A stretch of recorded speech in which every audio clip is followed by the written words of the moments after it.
BNP যদি রাষ্ট্র ক্ষমতায় আসে জনগণের ভোটের মাধ্যমে, ইনশাল্লাহ শ্রমিকদের জন্য যে আলাদা মজুরি কাঠামো গঠনের জন্য আমাদের দলের পক্ষ থেকে এটি প্রতিশ্রুতিবদ্ধ, সেটি আমরা ইনশাল্লাহ আমাদের দল বাস্তবায়ন করবে। সেজন্য আলাদা মজুরি কমিশন বোর্ড সহ যাবতীয় সুযোগ সুবিধা দেখবে ইনশাল্লাহ আমাদের দল।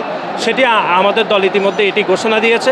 আজকে ঐতিহাসিক শ্রমিক দিবস, আজকে যে ঐতিহাসিক যে সমাবেশ, এটি মূলত আমাদের শ্রমিক দলের একটি সমাবেশ।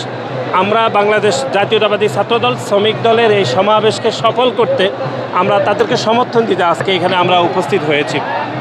এটি একটা ঐতিহাসিক ঘটনা যে গণ অভ্যুত্থান পরবর্তী সময়ে এটি বাংলাদেশের শ্রমিকরা এটি মুক্তভাবে তারা আজকের এই দিনটি উদযাপন করছে।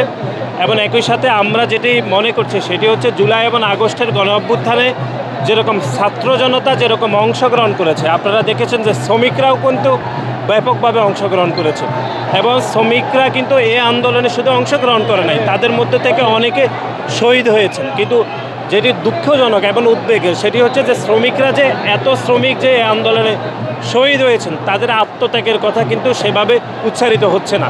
অথবা এই অন্তর্বর্তীকালীন সরকার অথবা তাদের যারা স্টেক হোল্ডার হিসাবে যারা প্রতিনিধিত্ব করছেন, তারা কিন্তু শ্রমিকদের যে অবদান, বিশেষ করে শ্রমিকরা যে শহীদ হয়েছেন জুলাই এবং আগস্টে, তাদের কথা কিন্তু একবারও আমরা সেরকমভাবে শুনছি না। সুতরাং এই গণ অভ্যুত্থানের পরে আজকের এই শ্রমিক সমাবেশে সর্বপ্রথম আমরা স্মরণ করছি তাদেরকে, যারা এই জুলাই এবং আগস্টে যে সকল শ্রমিক একদম নিঃস্বার্থভাবে আন্দোলন করে এই খুনি হাসিনাকে বিদায় করেছেন এবং যারা শহীদ হয়েছেন, আমরা তাদেরকে গভীর শ্রদ্ধাভরে স্মরণ করছি। এবং আমরা মনে করি যে গত 15-16 বছর ধরে বাংলাদেশে বিভিন্ন শ্রমিকরা বিভিন্ন কলকারখানায়, বিশেষ করে আমাদের গার্মেন্টসের যে শ্রমিকরা, তারা ব্যাপকভাবে বঞ্চিত হয়েছে।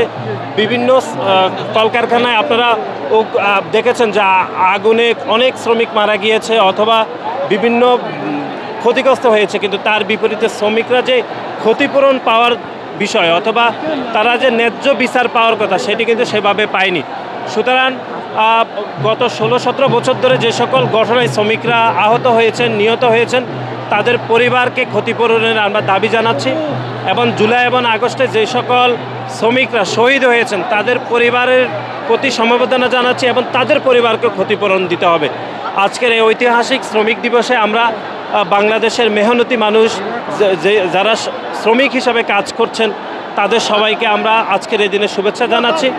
এবং বাংলাদেশ জাতীয়তাবাদী দল বিএনপি যদি রাষ্ট্র ক্ষমতায় আসে জনগণের ভোটের মাধ্যমে, ইনশাল্লাহ শ্রমিকদের জন্য যে আলাদা মজুরি কাঠামো গঠনের জন্য আমাদের দলের পক্ষ থেকে এটি প্রতিশ্রুতিবদ্ধ, সেটি আমরা ইনশাল্লাহ আমাদের দল বাস্তবায়ন করবে। সেজন্য আলাদা মজুরি কমিশন বোর্ড সহ যাবতীয় সুযোগ সুবিধা দেখবে ইনশাল্লাহ আমাদের দল। সেটি আমাদের দল ইতিমধ্যে এটি ঘোষণা দিয়েছে। আমাদের দলের পক্ষ থেকে এবং বাংলাদেশ জাতীয়তাবাদী ছাত্র দলের পক্ষ থেকে বাংলাদেশ সব পৃথিবীর সকল শ্রমিকদেরকে আমরা শুভেচ্ছা এবং অভিবাদন জানাচ্ছি।